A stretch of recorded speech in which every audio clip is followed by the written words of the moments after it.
Coming up on the next Union Label will be a conversation with James Harbison and Donna Steele of PACE Local 5-550 at the Paducah Gaseous Diffusion Plant.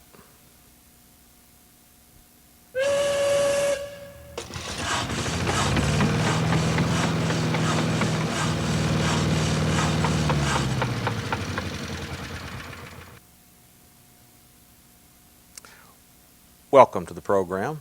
My guests again are James Harbison and Donna Steele. PACE Local 5-550, you all are both veterans of the union and the plant. Mm-hmm. When did you begin your career at the plant? And you're retired now, right? Right, I retired in '98. I went out there in 1968. And you came in? 1975. Since I teach history, I'm very interested in labor history. Can you kind of give me a general history of the PACE union? Well, of course it became PACE. When did it become PACE? Probably 88. And before that it was the old oil, chemical, OCAW, and Oil atomic Chemical workers. That's what it was when I hired in 1968. And it was obviously when you hired in the Oil, same. Chemical, Atomic. The official name of the union is Paper Allied Industrial Chemical and Energy Workers Union. That's correct. Now, recently, your union, though, has gone in with the steel workers. Yes. Right. How is that going, and how will that go? I can't tell any different. I think. So far, so I hadn't noticed far, anything. Of course, I'm not out there anymore, so. It's just the same. It's just we're a bigger local, bigger union now. It's but our local's growing every day more and more because of the cleanup side of it. So we're just a bigger local, but it's just like clockwork going the same. How many members do you have, approximately? Right now we have probably 851. And I guess when the plant was going full blast, you had well over 1,000, Yeah, didn't got you? 1,400 people, I Yep. think. Which would have been one of the largest locals in Kentucky at one time. I think we're still the largest right now. You would be, yeah, yeah. Well, now, in the future, will you actually become the United Steelworkers, or will you keep the name PACE? How will that work? No, we're United Steelworkers, and we'll just probably keep our local number, but we're steelworkers. So you'll become United Steelworkers Local 5-550 eventually. Well, we are now. It's Yeah, all the mail and everything's got. we've already changed. It's we're steelworkers. The program that we like to talk about is the WHPP program. Tell us about that. Well, that's a Worker Health Protection Program. It started originally in 1993. They determined that Congress did that we needed to do some looking into all the problems that they've heard about at the plant. And they passed a bill called the Needs Assessment Bill, I think it was. And then in not long after that, they did what they call some risk mapping, where they had some of the mostly all former employees that hired in out there from day one, to sit in the different areas of the plant and go over things that happened. And after going through all that, then they decided they did need to give people physicals, and that's how we came along. And I think we started April of '98 was our first physical. And you were saying that there are literally hundreds of people who need to participate in this program. Yeah, we have a list, and we try to get a hold of people any way we can. I mean, and it's people that we don't even know that work there. We got summer students that work there. We've got secretaries that work there. Years ago, and I was telling Harb when we was walking in here, when they would get pregnant, they would have to terminate out there years ago. So we've got literally thousands of people that we have not got a hold of. Well, if they worked out there as much as 30 days, they're eligible for a physical, and a lot of people don't realize that. Now, this is in addition to the other program where the government is awarding the big grants to people who got cancer from working out there. This is a separate program. Right. Yeah, that's right. That program. So what you're trying to do is get the word out about this WHPP program. That's correct. And how are you doing that, other than obviously coming on this program? Well, we've got a list. New York has sent us a list of names of people that's worked out there over the years. A lot of them are pretty easy to get hold of, especially local people, but the people that are not around here anymore, we have a problem with them. But with all the resources we have, we're gradually getting hold of all of them. But word of mouth works pretty good too. and hours of phone calls. You know, we had talked earlier about this, that people have told you this literally saved his or her life. That's right. Doing this. Tell me a few stories about that, like that you've talked to people about that. I talked to, I won't call his name. No. I talked to a man night before last, and he, our CAT scan detected a spot on his lung. He has since then, he's gone to Louisville and they've taken out half of a lobe of his lung, and he starts his chemo Monday. But he is a prime case of one that it detected this early enough that they got it, they think, with chemotherapy, that he's going to be fine. Mm-hmm. And, you know. But we've also had people that we found that detected a problem that wasn't even related to the plant. right. One guy had an aneurysm in his That's heart. right. He didn't have any idea, and the CAT scan showed it. And another guy had a valve problem that he wasn't aware of. So, I mean, not only are the cancers and things of this nature, it's finding things that doesn't apply to the plant but still saves a life. That's right. Mm-hmm. Mm-hmm. Well, now, how can they get in contact with you about this program? Well, of course, word of mouth, one thing, talk to somebody. Then also, we run these ads in the paper, and they send out a lot of information on it. New York sends out letters to everybody that they can locate that worked out at the plant, and gives them our phone numbers and tells them a little bit about the program. Well, now, in New York, is that Queens College. Queens College. That's the hospital. Mm-hmm. And this program is through the International and Queens Hospital and through the DOE. How does all that work? Well, DOE pays the bills, and Queens and International, they're kind of jointly in it. But the big thing comes from the Department of Energy as far as the money's concerned. Mm-hmm. And these physicals are free physicals. Right. Yes. CAT scan's free. CAT scan's free. Yes. We have workshops. Did have them twice a month. Now we have one a month where we invite people to come in and we try to inform them about the plant and things that they were exposed to and things of this nature, and set them up to get a physical. We do that once a month. Is there a telephone number Yes. that people can call? Right. We have somebody at the Union Hall every day, Monday through Friday, and the number down there is 270-442-3668. My cell number is 270-556-4489. And my home number is 270-462-4144. We'll do that one more time before the show goes off. When you went to work there in 1968 and 1975, were you told that this was dangerous, or did you think it was safe? Oh, we just assumed it was safe. I mean, and I think most everybody out there thought it was safe, because, you know, a lot of times supervisors, they were right in there with us and everything. But I do think there was a few people knew things weren't what they were supposed to be. But we had respirators, and I mean, they sort of pushed safety. They did push safety, there's no doubt about it. But there were things that we were exposed to we didn't know were there. But the union got more involved in safety, and that's when things started changing. And I'd say the big changes started in 1990. You could tell a big difference in that plant as far as safety in 1990. It completely turned around in 1990. But Well, that's when they put up all the ropes and things, Yeah. you know, stay out of this area. They they kind put up of monitors and air monitors and hand and foot monitors for us, and a lot of control then. yeah. A lot of control. Well, when you talked in these workshops, kind of take us through that. What do you tell the people when they come into the workshop about things they were exposed to? Well, we don't go into a whole lot of detail, but we just mentioned the fact that we got a video, and we show them the video. Of course, it puts out some information on this, and then we just more or less tell them that they weren't necessarily exposed to all these chemicals and everything, but there's a good chance they were, and if there's a chance at all, a physical would be the thing to do, you know. Mm-hmm. And there's just no reason for nobody not getting a physical, because it's all free. And we're there to help them with paperwork and set up for them to call them to get them lined up what time to go to the physicals and everything. We're there for anybody that needs our help. Our job is to make sure everybody that is entitled to this physical goes through this program. And a lot of these workshops, we'll do them one-on-one. You know, if Yeah. somebody can't make the workshop, we'll go to their house or invite them down to Union Hall just to you know, it doesn't have to be a group. One person's fine. We'll give a workshop for 1 or 10 or 20, whatever. And I worked Tuesday, and there was a lady that couldn't walk, so her daughter drove her up to the door, and I went out and helped her fill her paperwork out in the parking lot. You know, we'll do anything we have to do to get people through this program. About how many have gone through it so far?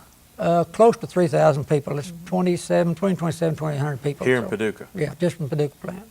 Now, this is a national program for all, Oak Ridge and Portsmouth, and Idaho, they're involved in it too.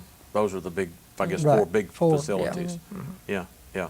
And do you have any idea potentially how many people could be affected? I mean, how many, 10,000? I mean. Well, we heard at one time there could be as many as 10,000 people that it's still around that worked at the plant. Of course, that seemed like a high number, but it could very well be. Well, in and out. I mean, and I think that's Yeah. the thing that you all Well, are stressing importantly, that Yeah. you don't have to be like you all. and No, work you don't a have to be a time long out there. term. There's work. and there's so many contractors that's been in that plant. There's just no telling, you know, how many contractors has done work in that plant. It's unreal. Yeah. It's- Well, now, the CAT scan, that's done through a mobile unit at the Union Hall. Right. It rotates between Paducah, Portsmouth, and Oak Ridge. It's in town about every 5-6 weeks. And about how long would this take, this process, if somebody wanted to come?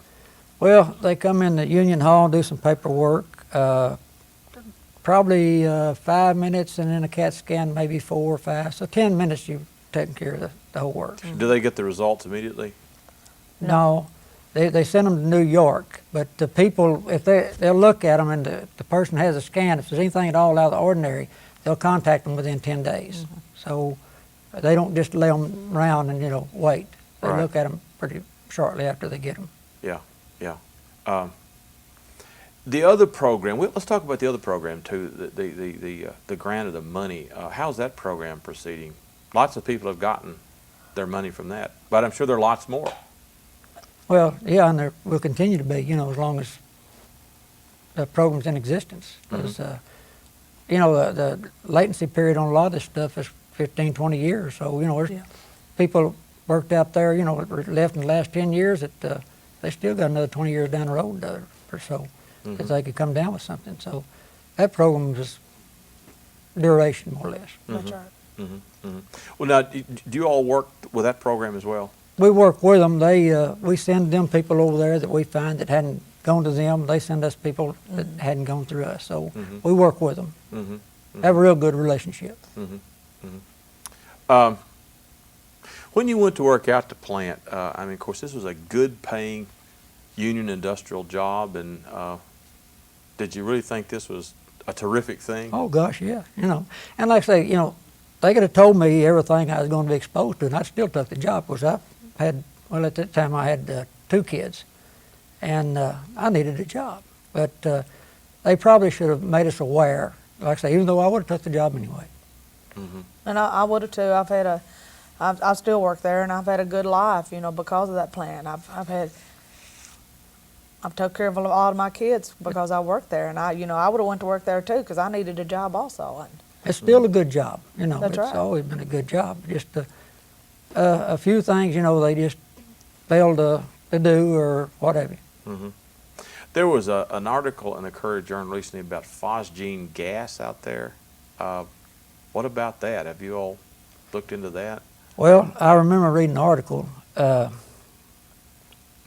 There was I can't remember now.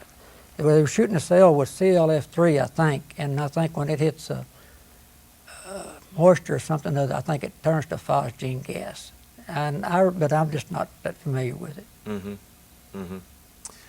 Oh, you about to say something? Go ahead. no, I don't know how much of that we can talk about. Oh, was that classified or? Some of it might be. Yeah, it So. might be. I'm not, like I say, I don't know. Yeah, yeah. Well, now, when you all were you aware you were doing defense work? Yeah, Did that make you proud that you all were? yeah. Um, Yeah, we thought, you know, we were doing something for the country, which is That's a right. patriotic thing to do. Well, What is the future of the plant? I mean, isn't it being, the production is being reduced, isn't it? But as the reduction of production, then you're going to have the cleanup. Is that Cleanup. And I say 4 years ago, they told us it would shut down probably in 2008. But I don't foresee that happening now. Portsmouth is not, they're not rolling yet, so till that happens, which might be sometime down the road. Mm-hmm. Well, now with the cleanup crews, do you all have seniority rights to get those jobs? Not now. We did at first, and that was their contract, and they voted that part out. But there's still, if that plant would go down tomorrow, there's enough cleanup work at that plant for everybody in that plant to have a job. I don't foresee it being a problem. You know, I think that the cleanup side would get bigger and bigger and bigger As the production goes down. And it has. It's grown more every day. So, you know, every year since we first set that up. So, if it shuts down tomorrow, there's probably, I'd say probably 30 or 40 years of cleanup work out there. Everybody that's out there now will probably have the job the rest of their life. won't That's they? right. Mm-hmm. Well, now by cleaning up, what exactly do we mean by that? How would you clean that place up?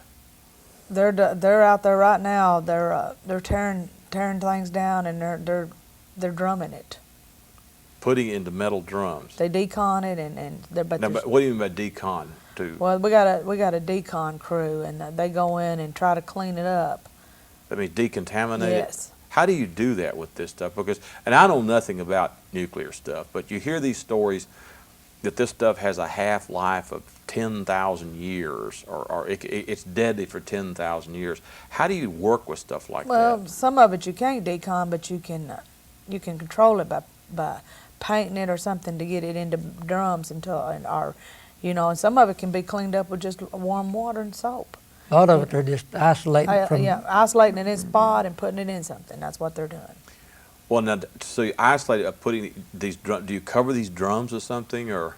They drum stuff, and then they put it in another thing that's sealed, and then they ship it. They ship a lot of it out here now. In fact, they ship all of it out here that they can. Where does it go? Do you know? I understand out west someplace, Yeah. but I think there's a big. Nuclear waste site. Yeah, Yes. but I think that's Yeah. controversial too. 'Cause Oh, it is. I think so. It's like you're putting your waste in my backyard. That's right. And, That's exactly and I right. don't want it. Yeah. Not to mention the fact that as long as it's being transported, That's- something could happen, a wreck or something could break open, I suppose. But we've got one building that it's still standing, 340 building. It's so contaminated. They haven't even. I don't think they sent know what to anybody- do with it. They don't. They don't even know how to send anybody in there yet.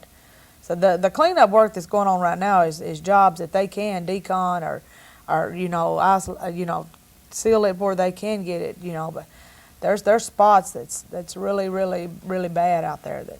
It's radioactive. Oh yeah, oh yeah, and we worked in them buildings. And had no idea. Rolled around in it, you know. Just literally, well, in places, you know, we crawled in it and wasn't aware of it. Now, I remember that you all used to wear badges. Weren't the badges supposed to be set off if it got too hot? Yeah, but that was one of the problems that helped to bring this thing on. I think, of course, I don't know what their figures were, but say it was a one was this high spot. That's where you cut off. Well, it could be 0.9, 25 times or 12 times a year, how many times, and that was fine. You know, you was right on the verge every time of being too high, but if you weren't too high, you were all right. And things like that's what got the attention when they started giving us physicals. And years ago, we didn't have an alarm in Dole Cemetery. We just wore TLD, and we still wear TLD. Now, TLD is what? Tell me the name of it, right? I know it is a TLD. Well, it's a little badge. It's a badge. It's got a film in it. Right. It's like an X-ray film, Yes. isn't it? Yeah. And they take them up. Well, mine they take quarterly. Some of them they take yearly. You know, it just depends on what buildings you work in out there. But now, if we go in a place now, we wear a Dole Cemetery too that alarms with an earpiece that alarms. That's like a Geiger counter. Yeah. But that just happened in the 90s. That's so. happened since I left. Yeah. So you know But the films didn't show nothing for years. Everything was we the- got was zero. That's what brought this to their attention. Nobody got anything that showed anything. See, unless it got over 1 or whatever their number was, why, you were, like I say, you were on the verge of being high every time, but if you wasn't high, you didn't get counted. And of course, that stuff was accumulating in your body. It's a Right. cumulative That's right. effect. That's right. And of course, Joe Harding did a lot to bring public awareness of this back in Right. That the is He's- exactly He's right. the one that 80s. probably mainly got us started in our area That's around right. here. Yeah, yeah. Well, when these newspaper stories kept coming out and coming out and coming out, were you all surprised at what these stories were turning up? I mean, every time you read the paper, they found some other horrible something out there. I wasn't, because the union was so involved in safety at that time that we were hearing it before it hit the paper. So I wasn't, but I'm sure people like Yeah. James or Yeah. the retirees were, because they wasn't in the plant to see what was going on. But no, the union was involved in everything, you know, from the early mid-'80s to we really got involved in safety in it. Mhm. Well, that's always been kind of a forte of the OCAW and PACE was safety. It was a major, Yeah. major function. And I guess it's because you were dealing with especially hazardous materials. Well, what were the largest hazards out there? You hear all these names and substances in the paper, unless you're a chemist or a physicist, you know what they are. What were the big ones and the worst ones? Well, probably the releases and things of this nature, which like UF6, things like this, Yeah. you know. Just, Now, UF6 is what? well, that's of course uranium hexafluoride. As far as I can go on it, I'm not that familiar with it. You know, but it was a release and does damage to your lungs, things like that. Mm-hmm. And they weren't in the old days weren't uncommon for them to happen. No. Now, by release, this stuff would just spew? Well, a seal or Seals. something would go bad. Yeah. Or we fill cylinders, and you know, you see them cylinders all sitting out there, and they have pigtails on them. And sometimes when you change a cylinder, you'd have a release there, and you know, from the pigtail, you know, so. And then we have we got cells in every building out there in the process buildings, and you'd have a seal to go out, or you know. And when that happened, you were exposed to If you was highly up radioactive there, yeah. stuff. And years ago, we had people that actually got trapped in cranes, you know, didn't have any respirators. But although now, in the last, I'd say probably 30 years, they started putting respirators in cranes. But back years ago, people actually got trapped in a crane with a release. You mean inside A crane. Well, they weren't. They We have were open in overhead the building. cranes. They were overhead cranes in the buildings. They were wide open. You're just opened up. wow. Another one you hear about something called beryllium. What is that? That's a hardener, a metal hardener. Yeah. We don't know for sure where all it is out there. They know it was in the machine shop and in the lab and smelter, but they think it's several places out there. I think they found it in some of the blades from compressors. Now, that's radioactive too, beryllium. Well, I don't know about radioactive. It's- It's very hazardous to your lungs.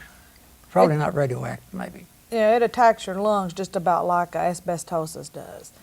And they machined a lot of it in 720 building. That's one of the reasons that some of these secretaries that we talked to, they said, well, Donna, I just went in there to office. Well, it doesn't matter. They machined it there, and you walk through there, and it doesn't take but a little bit of this to be moving for somebody to inhale to attack your lungs. It can float around for as much as 7 days without Yeah. actually landing. That's right. Just a small grain will just spread out to cover several hundred square feet, and it can just, like I say, just float around. Wow. Well, now, most of the ailments that you see, do they involve the lungs? Most of the time. Yeah. So this is the problem. The real problem is inhaling this stuff. And that, of course, is what the CAT scan will catch. Right. So the future of the plant, I mean, you said it'll take 40 years to clean it up, I'd say close to 40 years. and then what happens to it? It just sits there? They'll probably just fence it in. and leave it. Yeah, somebody had to maintain it from now on out, I'd say. I don't know how they'll do it, but, you know, they can't just leave it. You know. Any Well- proposal, I mean, how would they bury the whole plant, or what would they do to contain this stuff? They'll try to tear these buildings down, the ones that's so contaminated, and drum them up. But now, if they can get some of the bigger buildings cleaned, they may let other industries come in and use them. But it's just, it's just if they can. Of course, so much of the soil is supposedly, and I don't know, I've heard a lot of things, so much of the soil is contaminated out there. So really, that'd be a major undertaking to do anything. Oh, it would. I mean, it's just massive. And then you hear the half-life of this stuff, that this stuff is for thousands of years. It's not like something you can clean up and it goes away. It's going to always be there. And I guess that is the debate, whether to leave it there or move it. Right, And if you move it, it becomes something dangerous. You tend to spread it, in motion. Yeah, Right. yeah. We are rapidly running out of time. Let's go back to the WHPP program and make one more pitch for this because it's so important. This is a life-saving program. Tell us again about it, telephone numbers, and I'll let you know when it's time Like I to say, quit. one thing, they get a real good physical. We give physicals at Dr. Conyer here in Paducah at Prime Care, Dr. Gibson in Mayfield, Jackson Purchase. Both of them are excellent doctors, and they give real good physicals. And they come to the plant. No, you go to their offices. Ah, yeah, okay. Prime Care, you go out here at Prime Care or in Mayfield, whichever you prefer, where you're closest to. And of course, people living outside the area, they can go to their personal doctors if they prefer, and they'll do the physicals, take the blood work, an x-ray, and send that all to New York. So, they've tried to accommodate people as much as they can. But it's a real good physical. And they're life-saving physicals, because we've got people that's living today that wouldn't be. That's right. And we have somebody at the Union Hall every day. The number down there is 270-442-3668. And my home phone number is 270-462-4144. And my cell number is 270-556-4489. And also we have Fred Buckley, which everybody knows, Bob Fuller, and Barry Anderson. They all work with us, and any of them or any of us will help anybody we can. And the CT unit, it comes about every... About every 5-6 weeks. So it constantly is on the road. Right, between pretty much. Portsmouth and Paducah and Oak Ridge. Oak Ridge, and then the place out in Idaho. Well, it doesn't go out It there. doesn't go out there between those three places. And again, takes how much time approximately? 10 minutes at the most. That's right. And as far as making an appointment, how far in advance should people? Well, usually if they contact us less than 2 weeks, they can usually have an appointment set up. Normally no more than 2 weeks. And so you all set the appointments up for No, them? we turn their names into New York, and they'll set them up. They'll call these individuals, they'll talk to them, and they'll set them up an appointment. They'll send them a packet in the mail to fill out, and they'll fill it out and take it to the doctor with them, and it's simple. And won't cost them a penny? Won't cost a penny. One more time, we have about 30 seconds. The telephone numbers to call are? At the Union Hall, it's 270-442-3668. And my home phone number is 270-462-4144. 270-556-4489. Thank you all for coming on the show. Thank you. Thank you for joining us. My guests today were James Harbison and Donna Steele of PACE Local 5-550, now the United Steelworkers. That's right. Thanks again. Thank you.